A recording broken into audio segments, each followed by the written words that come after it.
It said that the first is called Iran, the second is called Pakistan. ইসরায়েলের প্রধানমন্ত্রী Benjamin নেতানিয়াহুর একটি video সম্প্রতি ভাইরাল হয়েছে।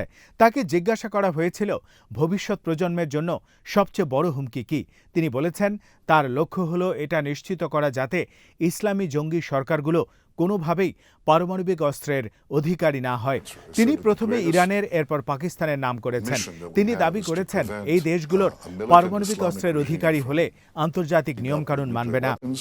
Or from nuclear weapons meeting up with a militant Islamic regime. The first is called পাকিস্তানের পারমাণবিক কর্মসূচিকে Israel বহুকাল ধরে নিজেদের জন্য বিপজ্জনক মনে করে আসছে।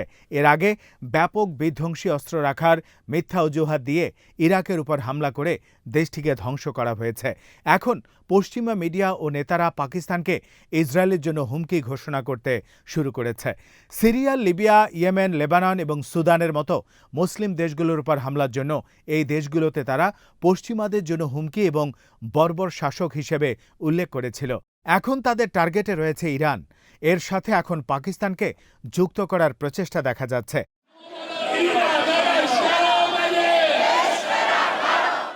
অ্যাসপেন আইডিয়াস ফেস্টিভ্যালে মার্কিন অ্যাডমাইরাল মাইক মুলেনকে জিজ্ঞাসা করা হয়েছিল পাকিস্তান আর ইরানের মধ্যে কে বেশি বিপজ্জনক। সামান্য হেসে মুলেন বলেছেন সম্ভবত পাকিস্তান।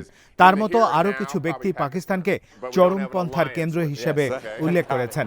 তারা সতর্ক করে বলতে চেয়েছেন যে পাকিস্তানের পারমাণবিক অস্ত্র সন্ত্রাসীদের হাতে পড়তে পারে।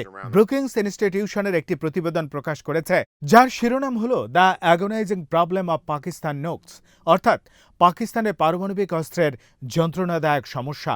এই শিরোনাম থেকেও ধারণা করা যায় যে আগামীতে কি আসছে। 1981 সালে ইরাকের পারমাণবিক রিঅ্যাক্টর ধ্বংস করেছিল ইসরায়েল। এরপর থেকেই পাকিস্তানের পারমাণবিক কর্মসূচির পেছনে লেগেছে তারা।